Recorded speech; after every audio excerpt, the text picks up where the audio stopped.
Hello दोस्तों, स्वागत है आपका हमारे यूट्यूब चैनल पर। आज हम आपको डी फार्म सेकेंड ईयर का subject pharmacy law and ethics जिसका चैप्टर नंबर 8 बताएंगे। दोस्तों, चैप्टर नंबर 7 हमने कंप्लीट कर दिया है। अगर आपने नहीं देखा है तो आप हमारे चैनल की प्लेलिस्ट में जाइए, वहां से चैप्टर नंबर 7 तक के अपने नोट्स को आप तैयार कर लें। अगर आपको मेरी वीडियो अच्छी लगे तो वीडियो को लाइक कर दिया करो और हमारे चैनल को भी सब्सक्राइब कर दिया करो। अगर आपको मेरे चैनल के नोट्स चाहिए तो डिस्क्रिप्शन बॉक्स में लिंक दी गई है, वहाँ से आप उसमें ज्वाइन हो सकते हैं। ज्वाइन होने के लिए आपको 199 रुपये का पे करना होगा। उसके बाद आपको हिंदी इंग्लिश मिक्स के टोटल नोट्स प्रोवाइड कर दिए जाएंगे। अगर आपको मेरी वीडियो अच्छी लगती हो तो अपने कॉलेज ग्रुप में भी वीडियो को शेयर कर दिया करो। तो आपको फार्मेसी लॉ एंड इथिक्स का चैप्टर नंबर 8 है, जिसको हम कहते हैं फसाई, यानी जिसकी फुल फॉर्म होती है food safety and standard authority of India. तो इस चैप्टर के बारे में बात करेंगे और इसके बारे में आपको फुल डिटेल में हम आपको बताएंगे। तो दोस्तों, आपने कभी भी देखा भी होगा, कोई प्रोडक्ट होता है जो आप खाने के लिए खरीदते हैं तो उस पर एक स्टाम्प लगा होता है, यानी मोहर लगी होती है फसाई की। तो दोस्तों, उसका मीन्स होता है food safety and standard authority of India, यानी एक आपकी संस्था बनाई गई है जो फूड की सेफ्टी के लिए बनाई गई है। तो उससे अप्रूव्ड वह प्रोडक्ट होता है, इसलिए उस पर ये स्टाम्प लगा होता है। तो दोस्तों, इसके बारे में आपको फुल डिटेल में नॉलेज देंगे और आपको अच्छा कंटेंट प्रोवाइड करेंगे।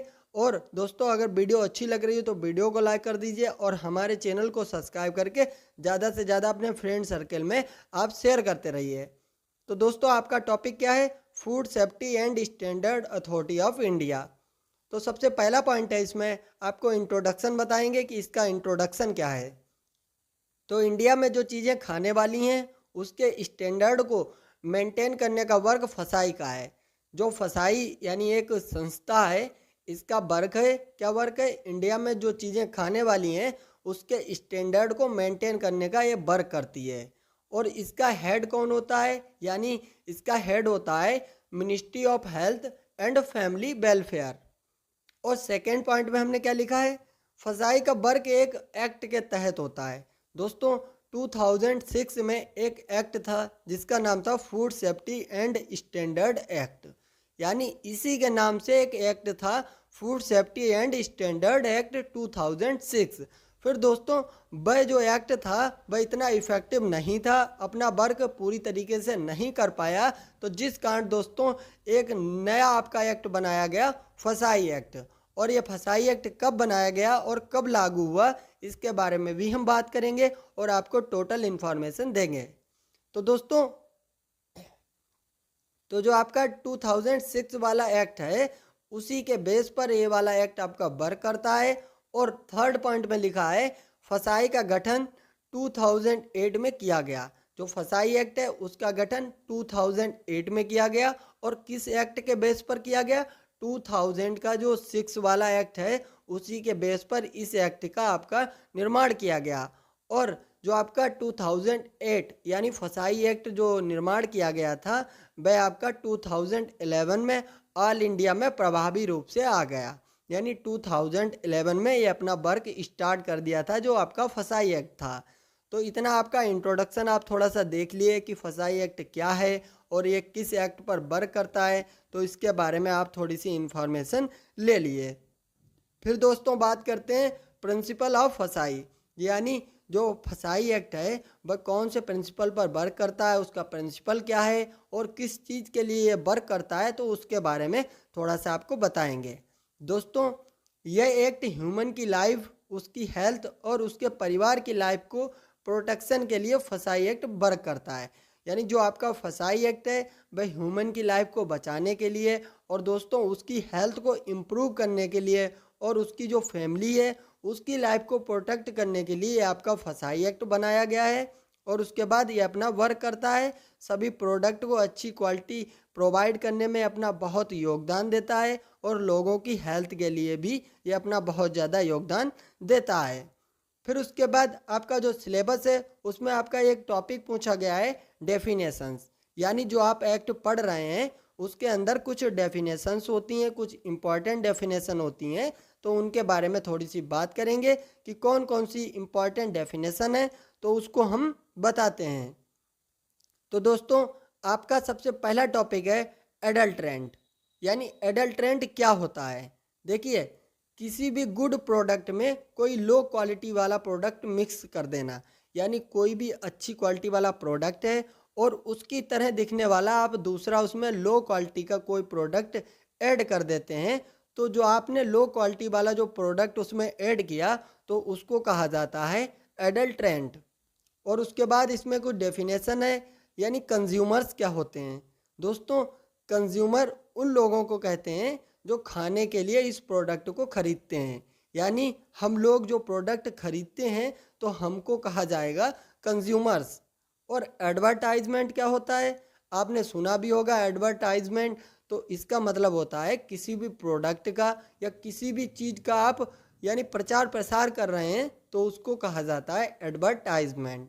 तो आपने देखा कि आपका जो एक्ट है उसका सबसे पहले इंट्रोडक्शन क्या है और उसके बाद उसका प्रिंसिपल क्या है, और फिर आपने देखा कि इसमें कौन कौन सी डेफिनेशन है।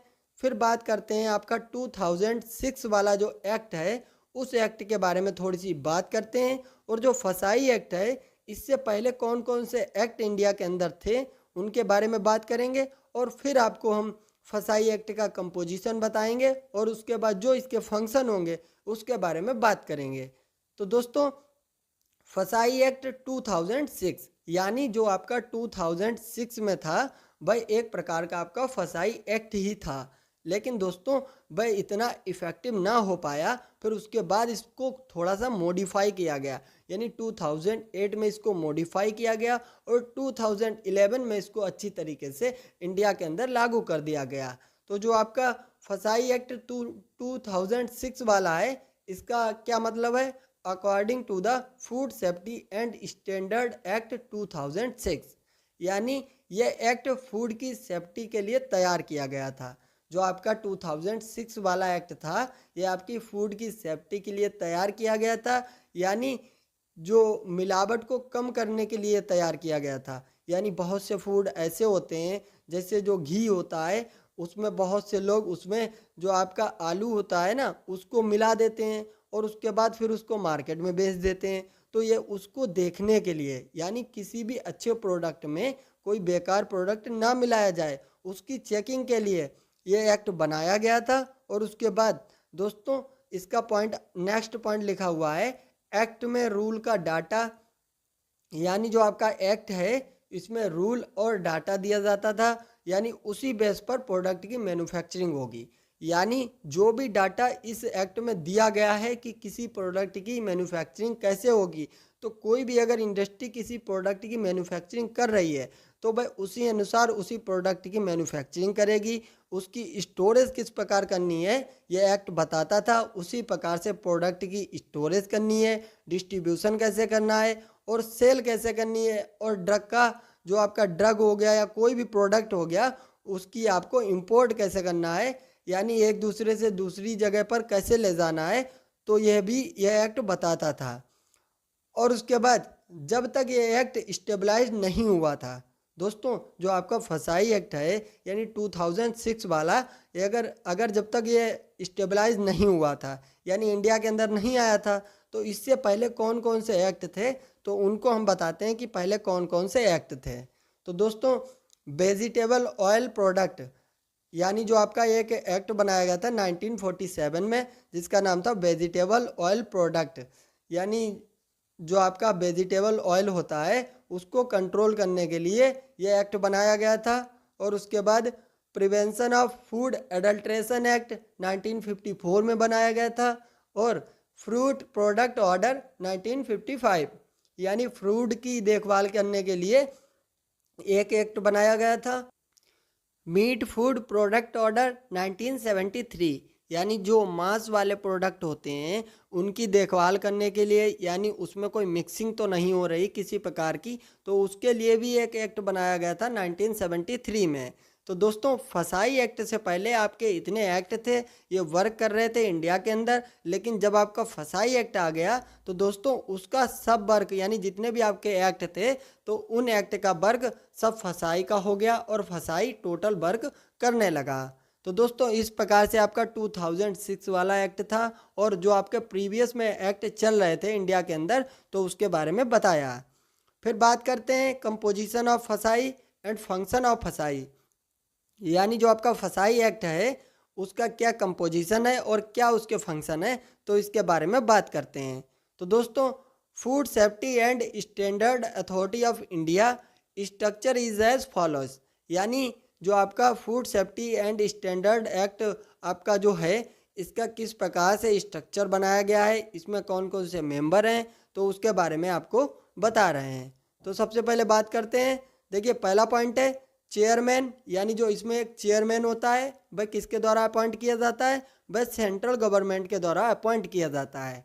और इसमें 22 जो अदर मेंबर होते हैं जिसमें से 1/3 यानी तिहाई इसमें वुमेन्स होती हैं और उसके बाद टोटल जो मेंबर होते हैं 22 मेंबर होते हैं। तो यह इसका कंपोजिशन है। और उसके बाद फंक्शन ऑफ फसाई, यानी फसाई के फंक्शन क्या हैं। तो देखिए पहला पॉइंट है फसाई एक स्ट्रक्चर तैयार करता है कि किस तरह से फूड को मैन्युफैक्चर किया जाएगा, यानी जो भी फूड मैन्युफैक्चर किया जा रहा है उसके लिए यह एक स्ट्रक्चर तैयार करता है कि किस प्रकार से कोई फूड प्रोडक्ट को तैयार किया जाएगा, यानी जो खाने वाला प्रोडक्ट है उसमें किस प्रकार से उसको तैयार किया जाएगा और उसकी सेफ्टी कैसे की जाएगी, यह आपका बताने का वर्क फसाई एक्ट का होता है। और पॉइंट नंबर सेकंड है किस तरीके से फूड तैयार करने वाली जगह पर साफ सफाई की जाएगी, यह भी आपका बताता है आपका फसाई एक्ट। और पॉइंट नंबर थर्ड है यदि किसी फूड यानी कोई भी फूड हो गया उससे रिलेटेड कोई प्रोडक्ट बनाया जा रहा है तो उसके पास फसाई का ग्रांटिंग लाइसेंस होना चाहिए, यानी कोई भी फूड प्रोडक्ट को तैयार कर रहा है, किसी प्रकार का कोई भी फूड प्रोडक्ट हो गया तो दोस्तों जो तैयार कर रहा है उसके पास फसाई का एक ग्रांटिंग लाइसेंस होना चाहिए। अगर उसके पास लाइसेंस नहीं है तो उसको फूड तैयार करने की अनुमति नहीं है। जब उसके पास लाइसेंस होगा तभी वह फूड प्रोडक्ट को तैयार कर सकता है। और उसके बाद पॉइंट नंबर 4 है स्प्रेडिंग फूड सेफ्टी अवेयरनेस। और फसाई का एक वर्ग और है कि लोगों तक जागरूकता फैलाए कि दोस्तों जो फूड होता है उसकी सेफ्टी बहुत ज़रूरी होती है और जो कंटामिनेटेड फूड होता है उसको नहीं खाना चाहिए। और जो आप अच्छा फूड खाएंगे तो आपकी हेल्थ अच्छी रहेगी। तो हेल्थ को इम्प्रूव करने की जो अवेयरनेस है, जो जागरूकता है, वह फैलाने का वर्क आपका फसाई का होता है।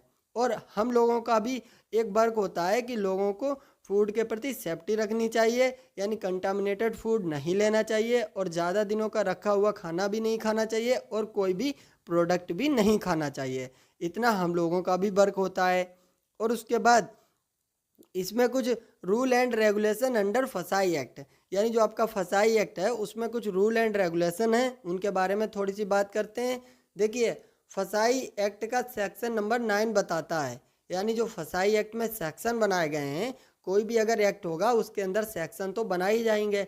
तो आपके जो फसाई एक्ट है उसका सेक्शन नंबर 9 बताता है कि फसाई का फाइनल रूल पास हो गया था 5 मई 2011 को, यानी 2011 5 मई को इसका फाइनल रूल पास हो गया था। लेकिन फसाई का रेगुलेशन 1 अगस्त 2011 को आया, यानी इसका जो रेगुलेशन यानी जब से स्टार्ट हुआ तो ये 1 अगस्त और 2011 से स्टार्ट हुआ और इसके जो रूल्स थे वह आपके 5 मई 2011 को आ गए थे। तो इसके बारे में थोड़ी सी इम्पोर्टेंट बात थी तो आपको हमने बताई। और उसके बाद अब आपका टॉपिक है मैन्युफैक्चर और सेल, यानी कौन लोग मैन्युफैक्चर कर सकते हैं और कौन लोग इसको सेल कर सकते हैं, बिना लाइसेंस के इसको सेल कर सकते हैं। यानी कुछ प्रोडक्ट ऐसे होते हैं और कुछ लोग ऐसे होते हैं जो इनको बिना लाइसेंस को भी मैन्युफैक्चर कर सकते हैं और सेल कर सकते हैं। तो उसके बारे में बात करेंगे। तो दोस्तों इसमें हमने कुछ पॉइंट्स को लिखा है, इतने अगर पॉइंट्स को आप पढ़ते हैं तो आपको समझ में आ जाएगा कि कौन लोग फूड प्रोडक्ट को बिना लाइसेंस के मैन्युफैक्चर कर सकते हैं और सेल कर सकते हैं। तो दोस्तों अगर वीडियो अच्छी लग रही हो तो वीडियो को लाइक कर दीजिए और हमारे चैनल को सब्सक्राइब करके ज़्यादा से ज़्यादा अपने दोस्तों को भी शेयर कर दीजिए। तो इसका पहला पॉइंट है बिना फसाई के लाइसेंस के, यानी जो फसाई लाइसेंस देता है तो उस बिना लाइसेंस के ये लोग फूड प्रोडक्ट को मैन्युफैक्चर कर सकते हैं और सेल कर सकते हैं। तो दोस्तों पहला पॉइंट लिखा है, हमने बताया है कि कौन लोग आपका जो फूड प्रोडक्ट है उसको बिना लाइसेंस के मैन्युफैक्चर कर सकते हैं। देखिए पॉइंट नंबर सेकंड में लिखा हुआ है मैन्युफैक्चर और सेल कर सकते हैं, जैसे पेटी रिटेलर हो गए, हॉकर हो गए, जो आपके फेरी वाले होते हैं जो छोटी छोटी दुकान लगाकर बैठते हैं, यानी आपने मार्केट के अंदर देखा भी होगा। और जो टेम्पोरेरी स्टॉल होल्डर होते हैं, यानी जो छोटी छोटी दुकानों को लगाए होते हैं मार्केट के अंदर, तो वह लोग जो होते हैं बिना फसाई लाइसेंस के प्रोडक्ट को बेच सकते हैं, क्योंकि वह इतना ज़्यादा प्रोडक्ट बेच नहीं पाते हैं, बहुत छोटा छोटा प्रोडक्ट बेचते हैं, बहुत कम प्रोडक्ट को बेचते हैं जो हमारी मार्केट में दुकान बनी होती हैं छोटी छोटी। तो दोस्तों उनको फसाई के लाइसेंस की आवश्यकता नहीं पड़ती है। और उसके बाद पॉइंट नंबर थर्ड है छोटे छोटे बिजनेसमैन फूड प्रोडक्ट की मैन्युफैक्चरिंग कर सकते हैं, यानी जो अपने घरों में फूड प्रोडक्ट की मैन्युफैक्चरिंग कर रहे हैं या सेल कर रहे हैं, तो वह लोग जो है बिना लाइसेंस के उस प्रोडक्ट की मैन्युफैक्चरिंग कर सकते हैं। और कब कर सकते हैं मैन्युफैक्चरिंग, यानी उनका टर्नओवर 12 लाख से ज़्यादा नहीं होना चाहिए। यानी ऐसा नहीं है कि बहुत बड़ा बिजनेस चला रहे हैं और उनके पास फसाई का लाइसेंस नहीं है, ऐसा नहीं होगा। अगर उनका टर्नओवर 12 लाख से कम है साल का, तो वे लोग लाइसेंस की आवश्यकता नहीं पड़ती है। और अगर उनका जो टर्नओवर है वह 12 लाख से ज़्यादा है, तो दोस्तों उनको लाइसेंस की आवश्यकता पड़ती है। फिर नेक्स्ट पॉइंट में क्या बताया गया है, फूड की कैपेसिटी 100 केजी पर लीटर पर डे के हिसाब से ज़्यादा नहीं होनी चाहिए, यानी 100 केजी से ज़्यादा नहीं होना चाहिए। अगर कोई मिल्क का बिजनेस कर रहा है तो 100 केजी से ज़्यादा नहीं होना चाहिए उसका बिजनेस पर डे के हिसाब से। लेकिन दोस्तों बहुत लोग ऐसे होते हैं जिनके पास लाइसेंस भी नहीं होता है और बहुत ज़्यादा बड़ा बिजनेस करते हैं, तो दोस्तों उनको लाइसेंस की ज़रूरत होनी चाहिए, उनको लाइसेंस बनवाना चाहिए। और उसके बाद लास्ट वाला पॉइंट है, इन लोगों को फसाई के लाइसेंस की आवश्यकता नहीं है, बट ये लोग रूल को फॉलो करते हैं। यानी अगर इनके पास लाइसेंस नहीं है तो दोस्तों इसका मतलब ये नहीं है कि ये लोग जो रूल है उसको फॉलो नहीं करेंगे, फसाई में जो बातें बताई गई उनको फॉलो नहीं करेंगे, ऐसा नहीं है। इन लोगों को फसाई के जितने भी रूल हैं उनको सभी को फॉलो करना चाहिए, और जो प्रोडक्ट तैयार कर रहे हैं उसमें किसी भी प्रकार का कोई मिक्सिंग नहीं करना चाहिए। तो दोस्तों ये आपका चैप्टर नंबर 8 है, आपकी फार्मेसी लॉ एंड एथिक्स जो सब्जेक्ट है उसका चैप्टर नंबर 8 है। बहुत सरल चैप्टर है, आपको बहुत अच्छे से बताया है। अगर आपको मेरी वीडियो अच्छी लगी हो तो वीडियो को लाइक कर दीजिए और हमारे चैनल को सब्सक्राइब करके ज़्यादा से ज़्यादा अपने दोस्तों को भी शेयर कर दीजिए। और दोस्तों अगर आपको मेरे व्हाट्सएप ग्रुप से ऐड होना है तो डिस्क्रिप्शन बॉक्स में लिंक दी गई है, वहाँ से आप उसमें ज्वाइन हो सकते हैं। धन्यवाद दोस्तों वीडियो देखने के लिए।